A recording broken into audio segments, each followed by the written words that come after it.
Hey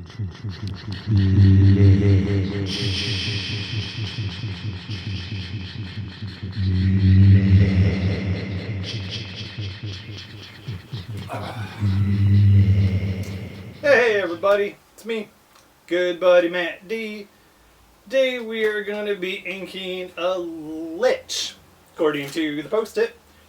I'm going to tell you what, it is hotter than Oingo Boingo on a Super Tuesday, if you know what I'm saying. And I think you do. So let's just get to work.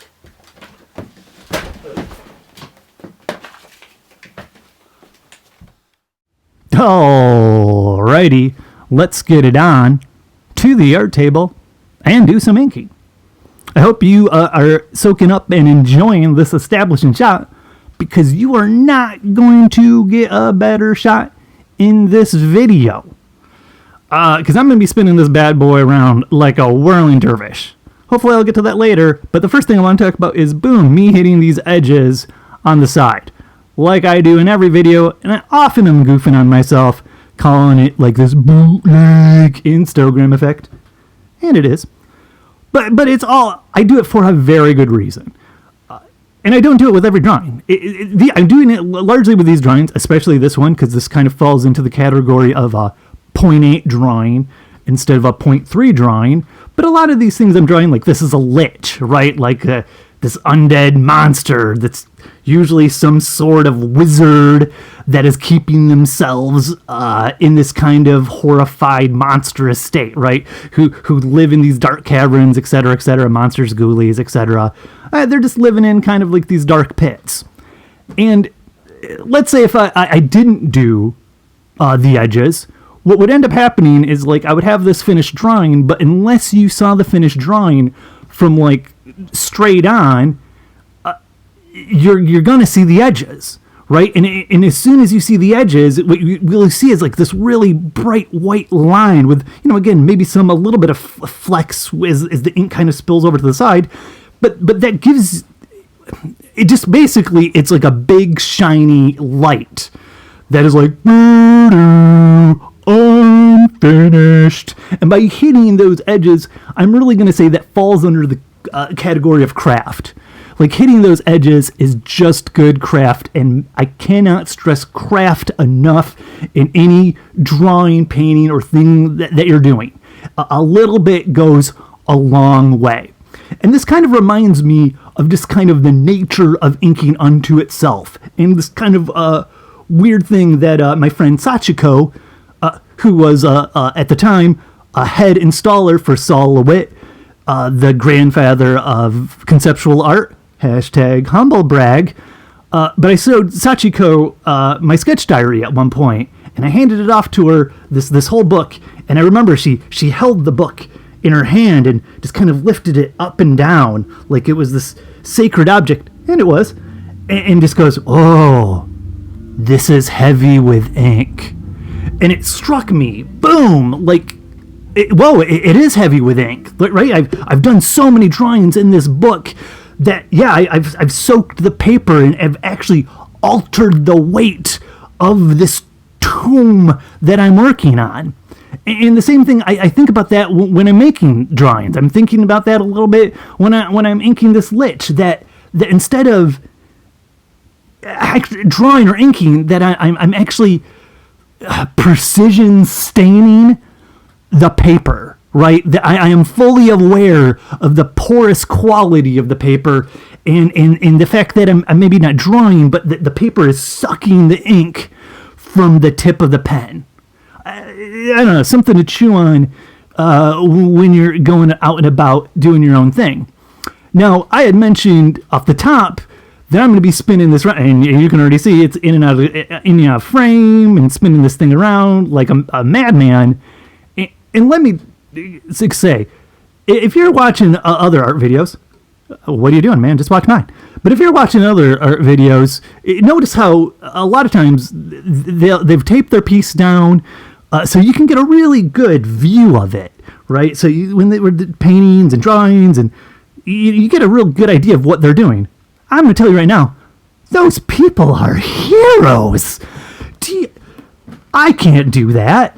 I don't know if you're aware of this, but again, if you go to a fancy pants art school, they will tell you that, like, you know, if you're drawing or painting, that all that stuff comes from your shoulder socket, right? Like, you get the most momentum and mobility from that area, and that extends down your arm to your wrist. And your wrist is actually, there's not a lot it can really do. Perhaps think of drawing from your wrist is kind of like a Star Wars figure, but drawing from your whole arm is like a G.I. Joe figure with swivel arm battle grip. You get all the range of motion.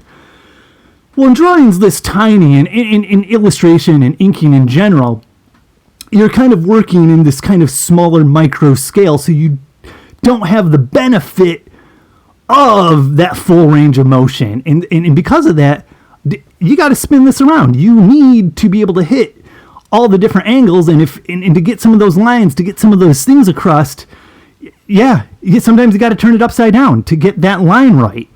For example, right now, try to draw a wine bottle, and notice, like, one side looks pretty dope, and then the other side suddenly is like a little spaghettios.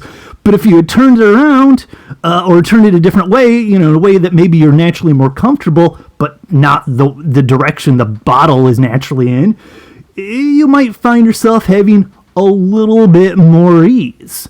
I mean, it might seem obvious to some of you, but yeah, freedom, brother. Move that paper around. You know, get loose.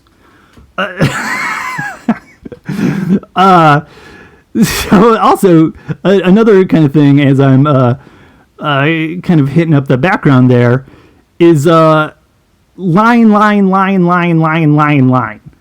right? Like, I'm moving pretty fast, so they are becoming whips, but trust me, you have to own every single mark that you're putting on the paper, and, you know, really line is how you ink something, not whip. Trust me, I'm going to be saying that probably again in a different video, but let's just get that out of the way right now. One of the last things I also want to talk about is, and this is going to be kind of an odd one, but I noticed that in this piece it came up quite a lot, is the rule of odds.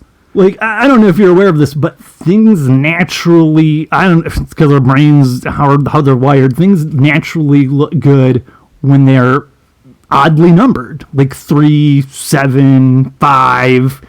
And it just so happens that constantly in this piece, I have put in the odd number. Some of it is on purpose, right? Like the pendant has like 3 little sticky bobs popping out the bottom there.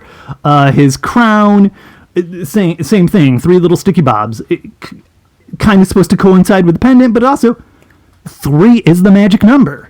And I didn't even realize it until I had to count them up until I was, trying to think of some things to talk about in this video. But there's 7 points to his crown. Now, when I did his crown, I did it out of aesthetics, right? I was like, I'll put some points up here and I'll put some points in the back, and oh, dude, that looks dope. But it just so happens it was 7. In all throughout the piece, like, I started, counting stuff up, and I was like, oh, it's almost amusing how many times an odd number comes up. It just looks pleasing. I mention that because if you're doing drawings and maybe something looks funny, maybe you're doing like, a beach piece, maybe it's because you have 4 seagulls. Maybe you should lose a seagull or add a seagull. Just kind of throwing that out there. But again, kind of like I said, this was a 0.8 piece, which I'm honestly kind of wrapping it up now. And honestly, I'm just kind of wrapping it up because because basically my camera died and I just didn't want to finish it anymore. Sometimes that's how art goes. Sometimes a technical problem comes up, and then that's good enough.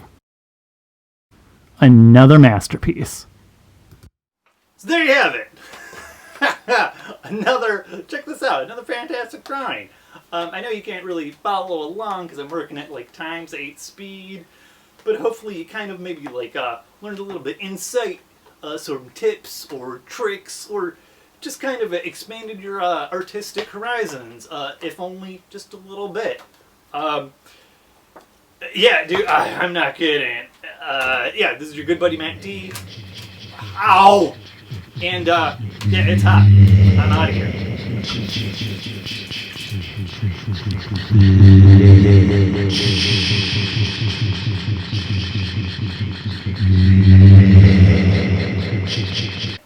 So the reason I went with that take is because I could only do it the once. Now I've got all this water on my floor. Inside the actor studio.